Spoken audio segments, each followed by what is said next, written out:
Hi, my name is Alexey Borisenko. And I'm Shireen Bellamy. Welcome to the Quantum Unboxing video series. Today we're going to talk about top open source project for Quantum, part 2. And I want to start with Silq. Let me share my screen. Silq is a new high-level programming language for quantum computing with strong static type systems, developed at ETH Zurich with around 640 GitHub stars and Boost software license. Who uses Silq and why? It's researchers and academics at universities. It's algorithm developers prototyping before running on real hardware. And what makes Silq special? It's high-level syntax, like you can write algorithm like classical code. It's type safety, strong type system prevents quantum programming errors, and no manual cleanup. Unlike other quantum languages, you don't need to manually uncompute. Can I use it on my laptop or PC? Yes, of course, I will show you later on the demo.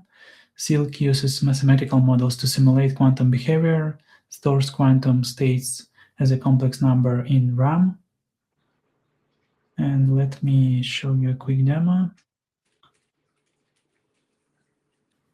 Here is a few simple scripts in Silq. First is quantum superposition, where a qubit exists in both states simultaneously. Second one is a quantum coin flip, uh, that shows randomness from quantum mechanics. We run it 5 times and print it here.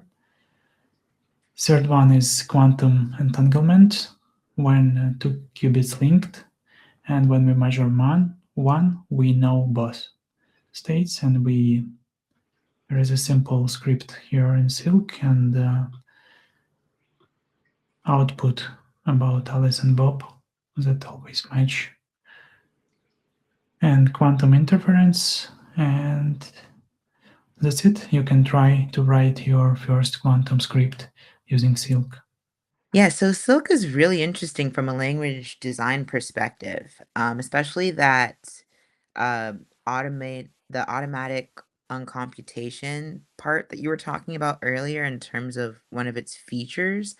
Traditionally, I think people go in and they do all of that manually. So I think that having something like this, a package that you can use from the language design perspective, can point towards, quantum being in a place where these programming languages can go and move beyond these like assembly like circuit descriptions. Next, I'd like to talk about TensorFlow Quantum, also known as TFQ, which was developed by Google Quantum's AI team in collaboration with the University of Waterloo.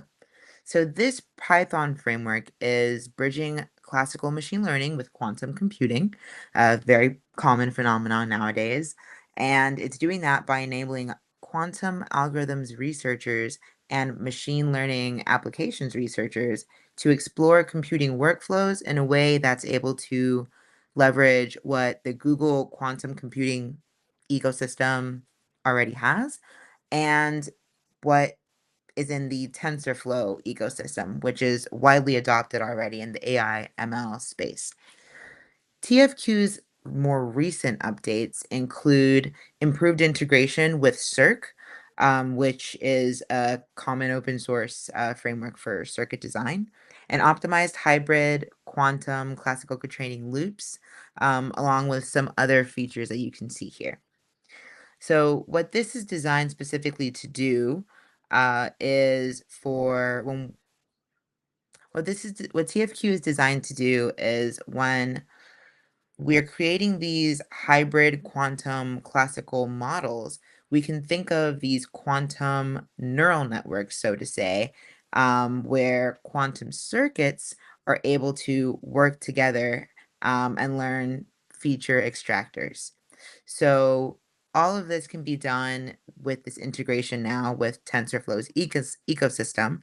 And that means that you can leverage the existing ML infrastructure that you have for your project and try out these quantum experiments through these features using TFQ. Thanks, Shireen. Next will be Azure Quantum Development Kit, QDK, that includes the Q-Sharp programming language, resource estimator, and quantum katas. Project with MIT license and more than 800 stars. Let me share a quick demo of it. Here is a simple script written using QDK that shows quantum search versus classical search. We have a database 8 items indexed 0 to 7, and we have target, find item 5. Classical search must check item one by one. Average checks needs 4, half of the database, and complexity big O of n equals big O of 8. Compared to quantum search that use quantum superposition plus interference, optimal iterations 3, and complexity big O of square root of n equals big O of 2. And we have also here phase state. After Oracle application, we have item column, we have binary and phases, and estimation around how many qubits do you need, including like theory, how this will be speed up this search. And in this example, we need like iteration used 3, and it's faster using this simulation on my laptop. Okay, so next and finally, we have Yao.Julia, which is part of the Quantum BFS ecosystem. That's an ecosystem filled with other open source quantum tooling. Yao.Julia was built by Roger Luo and the team at the Institute of Physics in the Chinese Academy of Sciences. Yao is a Julia framework for quantum algorithm design specifically, and it's also used for simulative purposes. And what makes it special is that what the team did is they recently added automatic differentiation for variational quantum algorithms. They also put in some GPU acceleration for large scale simulations, symbolic computational support. You'll see here it aligns with the quantum software 2.0 principle, right? That the material that we're working with is easily readable by humans. And right now you're able to simulate hundreds of qubits. You're able to simulate hundreds of qubits on your laptop, which is perfect for this NISQ era algorithm development phase that we're in right now, in machine learning research and quantum research. And what NISQ stands for is the Noisy Intermediate Scale Quantum Principle, which is characterized by machines that have tens to 100 qubits, right? These machines are growing, but they're limited by significant errors like noise, and lack of full error correction. So seeing packages like this come about, it's definitely really interesting to see what we can do in that NISQ era, in terms of mitigation. The Julia ecosystem means that you can get composability within an entire stack, right? We've seen like the Python ecosystem. Now we have the Julia ecosystem, where it can easily integrate with existing programs in Julia. And then the Julia ecosystem means that you can get composability with entire computing stacks that already are predisposed to the Julia framework.